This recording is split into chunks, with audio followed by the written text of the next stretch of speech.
મને જે દુખાવો ઉપડતો હતો 2018માં, ત્યારે હું બહુ જ હેરાન થતી હતી અને મને કશે જવું આવવું નહોતું ગમતું અને હું હેરાની બહુ થઈ છું. અત્યારે 2023 પછી મેં જે ઓપરેશન કરાવ્યું ત્યાર પછી મને સ્ફૂર્તિ એટલી છે, સવારે ઉઠું એવું તરત ચલાય છે, કામકાજ બધું જ થાય છે અને જે થાક ને એ લાગતો હતો એ કશું મને નથી લાગતું. ઘણો ડિફરન્સ છે આ 5 મહિનામાં. મારું નામ કોમલસિંહ ભટ્ટ છે. મારી ઉંમર 53 વર્ષની છે. મારું નામ ચંદ્રેશ હર્ષદરાય ભટ્ટ. કોમલબેન મારા વાઇફ થાય ના. અમે Born and brought up in Ahmedabad, બરાબર. વર્ષોથી પહેલાં ખાડિયા રહેતા હતા અને છેલ્લા 22 વર્ષથી અહીંયા મણિનગરમાં આ ફ્લેટમાં અમે રહીએ છીએ. મને છે ને 2018થી કમરથી માંડીને પગની એડી સુધી નસ ખેંચાતી હતી અને દુખાવો ચાલુ તોય એટલું દુખે, સૂઈ જવું તોય એટલું દુખે, ઊભી રહું તોય બહુ દુખે. આવો દુખાવો ચાલતો હતો. એમાં હું સવારે ઉઠું તો ઉઠ્યું એવું બેસી ના શકું, જલ્દી ઊભી થઈને ચાલી ના શકું. 10 મિનિટ મારે પથારીમાં બેસી રહેવું પડે. ત્યાર પછી હું ઊભી થઈને ધીરે ધીરે ચાલીને રસોડામાં આવીને કામ ધીરે ધીરે ચાલુ કરું. હું રોટલી ભાખરી કરું તો 5-7 મિનિટ ઊભી રહું, પછી પાછું આવીને મારે સોફા પર બેસી જ જવું પડે. એકચ્યુઅલી તો શું હતું કે એમને જે આ પ્રોબ્લેમ 2018થી શરૂ થયો, તો એ પહેલાં જ્યારે અમે વોકિંગ કરવા જતા હતા તો બહુ સરસ વોકિંગ થતું હતું, કોઈ તકલીફ નથી પડતી. પણ જ્યારથી એમને આ પ્રોબ્લેમ શરૂ થયો ત્યારથી એમની ચાલવા બાબતમાં જે હતી એ સ્પીડ એ ઘટી ગઈ, બરાબર. અમુક થોડુંક ચાલે એટલે પછી બેસવું પડે, એવા બધા પ્રોબ્લેમ થતા હતા. આ સવાલ તો વોકિંગ ન થાય, પણ ઘરની અંદર પણ એમની જે નોર્મલ પ્રવૃત્તિમાં આપણું જે લાઈફ પાર્ટનર હોય એ પહેલાં આપણે જોયું હોય જે કામ કરતો હોય ને આ થયા પછી એમને જે બધી તકલીફો પડતી તો આપણને એમ થાય કે આનું ક્યારે નિરાકરણ આવે.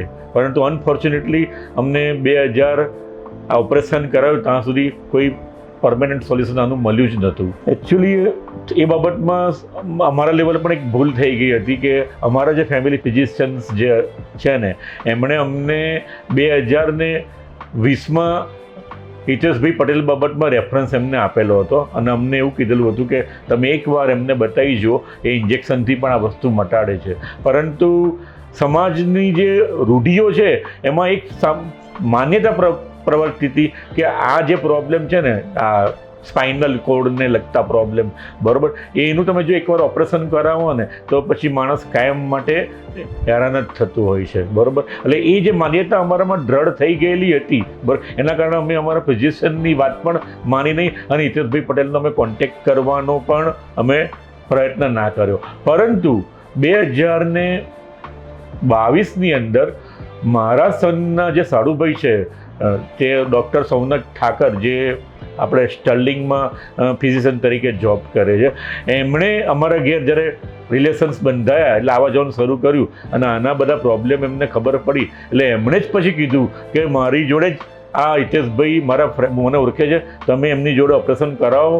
હું તમને વિશ્વાસપૂર્વક કહું છું કે ઓપરેશન કરતી વખતે હું પણ ત્યાં હાજર રહીશ અને તમને કોઈ પ્રોબ્લેમ થશે નહીં. અને એમણે જ આ એપોઇન્ટમેન્ટ અમને લઈ આપી અને અમે પછી સપ્ટેમ્બર મહિનામાં 2023 ડૉક્ટર સાહેબને બતાવ્યું. 1 મહિનો બતાવ્યું, એમાં એક્સરે ને બધું ચાલ્યું, દવાઓ ચાલી, પણ આના દુખાવામાં કંઈ ફેર પડ્યો નહીં. પછી એમણે સાહેબે ફાઇનલ સોલ્યુશન પેટે MRI કઢાવવાનું કીધું, બરાબર. તો અમે 2 ઓક્ટોબર ગાંધી જયંતિ છે એટલે મને યાદ હતું, 2 ઓક્ટોબરે અમે MRI કઢાવી, બરાબર છે. અને એ રિપોર્ટ જ્યારે હિતેશ સરને બતાવ્યો તો હિતેશ સરે અમને કીધું કે હવે તો તમારે ઓપરેશન કર્યા સિવાય બીજો કોઈ ચારો છે જ નહીં, બરાબર. તો એ થોડી પેલી જે જૂની રૂઢિઓમાં આપણે માનતા હતા એટલે બીક હતી એટલે અમે થોડા અવઢવમાં રહ્યા હતા. એટલે અલ્ટિમેટલી પછી અમે મન મક્કમ કર્યું અને 31 ઓક્ટોબરે ઓપરેશન કરાવવાનું અમે નક્કી કર્યું સાહેબ જોડે. મારું ઓપરેશન દૂરબીનથી કરવામાં આવ્યું છે. મને તો આરામ, મેં જ્યારે ઓપરેશન કરાવીને બહાર નીકળી ત્યારે મને કહ્યું કે એક્સરે કરાવવા જવાનું છે, શું કરશો? જશો તમે? એમ જવાશે ચાલે? મેં કહું હા, હું ઊભી થઈને ચાલીને જઈશ. તો સર કે એવું તો જવાતું હશે, એ તો તમારે આમાં જ જવું પડશે. તારે મને થઈ જ ગયું તો હું ઊભી થઈને ચાલતી થઈ જ જઈશ. આરામ તો ડૉક્ટર કે તમારે કરવો જ પડશે, કમ્પલસરી આરામ કરો. મેં આરામય કર્યો, જોડે જોડે કામય કરવા લાગ્યું, કારણ કે ઘરમાં કોઈ લેડીઝ છે જ નહીં મારા સિવાય. 2 છોકરાઓ છે, બંને બહાર ઓસ્ટ્રેલિયા છે, વહુ પણ ઓસ્ટ્રેલિયા છે. એટલે ઘરે કરનારા એકલા. અમને ઓફિસમાં 10 દિવસ રજા લીધી, ટિફિન બહારથી મંગાવીને ખાધું અને પછી હું ઘરનું થોડુંક કામ બધું જાતે કરતી હતી ઊભી થઈને, પછી આરામ કરું થોડીક વાર. આજે મેં ઓપરેશન કરાવી 5 મહિના પૂરા થયા છે. અત્યારે મને ઘણું સારું છે, હું બધું જ કામ જાતે કરી શકું છું અને હરીફરી શકું છું. મારી દૃષ્ટિએ તો ખાસો ફરક પડેલો છે, કારણ કે પહેલાં જે પરિસ્થિતિમાં એ કામ કરતા હતા એના કરતાં અત્યારે 80% તો ફેર પડી જ ગયેલો છે. માત્ર આજે થોડુંક સીડી ચડવાનું જે થોડીક તકલીફ જે છે એ જ, બીજું કશું નહીં એમ. પણ એના માટે ડૉક્ટર સાહેબ ચોખ્ખું કહે છે કે તમારે વજન તો તમારે ઉતારવું જ પડશે એમ. અને આ તો અમે હિતેશભાઈ સાહેબના કોન્ટેક્ટમાં આવ્યા, સર્જરી કરી એ પહેલાં પણ અમે જેટલા પણ ડૉક્ટરોનું લીધેલું હતું, બરાબર, એ બધા આ વસ્તુ બધો ભાર મૂકતા જ હતા કે તમારે વજન તો ઉતારવું જ પડશે. ઓપરેશન થઈ ગયા પછી પણ વજન તમે ઉતારશો તો જ આના પૂરા બેનિફિટ્સ તમને મળશે. એટલે ભલે હું અત્યારે 80% બોલ્યો, પણ એઝ ફાર એઝ આ સર્જરી છે, બહુ મોટી સર્જરી હતી, બરાબર, એ અમારી દૃષ્ટિએ પૂરેપૂરી સક્સેસફુલ ગઈ જ છે, બરાબર, એમાં કોઈ ડાઉટ નથી. મેં ઓપરેશન કરાવ્યું એના બીજા દિવસથી અત્યાર સુધીના ટાઈમમાં મને ઘણું જ સારું થઈ ગયું છે. એકચ્યુઅલી તો શું છે કે મારા વાઈફને જે બધા પ્રોબ્લેમ હતા એની સરખામણીમાં આજે કોઈ વ્યક્તિને એના જેવા પ્રોબ્લેમ થાય ને, તો હું તો મારી તો સૌથી પહેલી સલાહ એ હશે કે લીવેલ હોસ્પિટલમાં ડૉક્ટર સાહેબને રેફરન્સ લઈને એમને બતાવવું વધારેમાં વધારે અનુકૂળ રહે.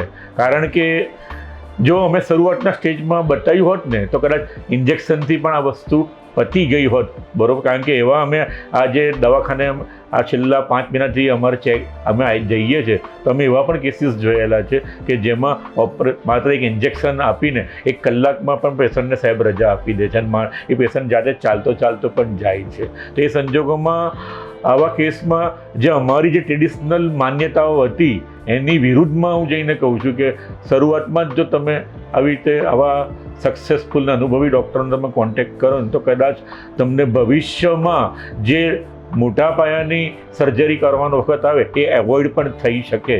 આઈ કેન ફોરસી ઇટ એમ. આમના કેસમાં મહિનાની દવાઓ આપેલી જ હતી કે પહેલા દિવસથી ઓપરેશનની વાત કરી જ તમને જે આપું, જો તમને રિકવરી આવવા માંડે, દુખાવો ઓછો થવા માંડે તો ઓપરેશનની જરૂર નથી. પણ રિયાલિટી દુખાવો એવો ને એવો જ રહો, એટલે કે તમે MRI કરાવો, MRIમાં શું આવે છે, કરાવવું પડશે ઓપરેશન, તો પછી આપણે આગળ વધીશું. અને તમને ઓપરેશનના ઓપ્શન આપું છું કે દૂરબીન વડે થઈ શકે છે અને ચેકો મૂકી નહીં થઈ શકે, પણ અમે દૂરબીન વડે જ કરાવ્યું. મારા કાકા છે ઉદયભાઈ ભટ્ટ કરીને, તેઓ PF ડિપાર્ટમેન્ટમાં રિટાયર્ડ થયા છે ને મારી કાકીને આ સેમ પ્રોબ્લેમ હતો, પણ એમને દુખાવોની જે પેલી તીવ્રતા છે ને આના પ્રમાણમાં ઓછી હતી. પણ મેં આની સર્જરી કર્યા પછી મેં કાકીને જ કીધું કે કાકી તમે ત્યાં જઈને બતાવી આવો, અને એ લોકો ગયા પણ ખરા. કાકી લીવેલમાં હિતેશભાઈને બતાવ્યું પણ ખરું, અને એમણે જે એક્સરે ડિજિટલ પાડે એના પરથી જ કહી દીધું કે તમારે હમણાં સર્જરીની જરૂર નથી, દવા ઓરી તમને મટી જતું હોય તો બહુ સારું છે.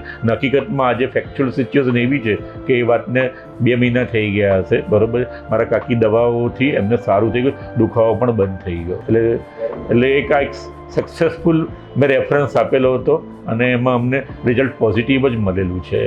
એકચ્યુઅલી તો એ બાબતમાં હું ઉમેરવા માગું છું કે હોસ્પિટલની અંદર જે સ્ટાફ છે ને એ લોકોનું જે વર્તન છે એ આપણા ઘર જેવું વર્તન છે. લાઈફ ટાઈમ અમે આટલા બધા દવાખાનામાં પ્રોબ્લેમ્સ માટે ગયેલા હતા, આવો સ્ટાફ કશે જોયો નથી, કોઈ જગ્યાએ નથી જોયો.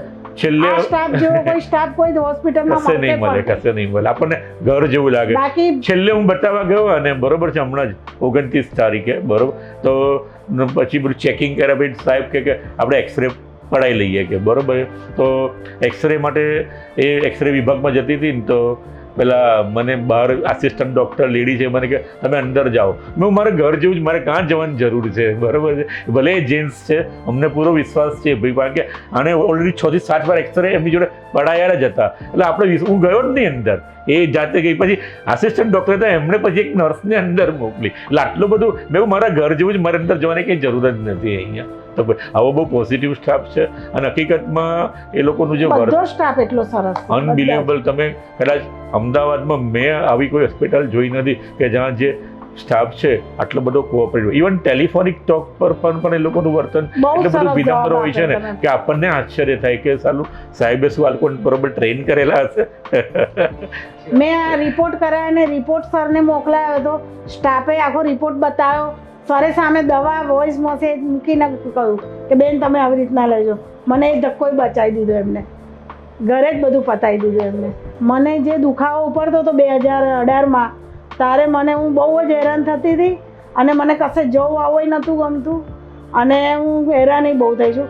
અત્યારે 2023 પછી મેં જે ઓપરેશન કરાવ્યું ત્યાર પછી મને સ્ફૂર્તિ એટલી છે, સવારે ઉઠું એવું તરત ચલાય છે, કામકાજ બધું જ થાય છે અને જે થાક ને એ લાગતો હતો એ કશું મને નથી લાગતું.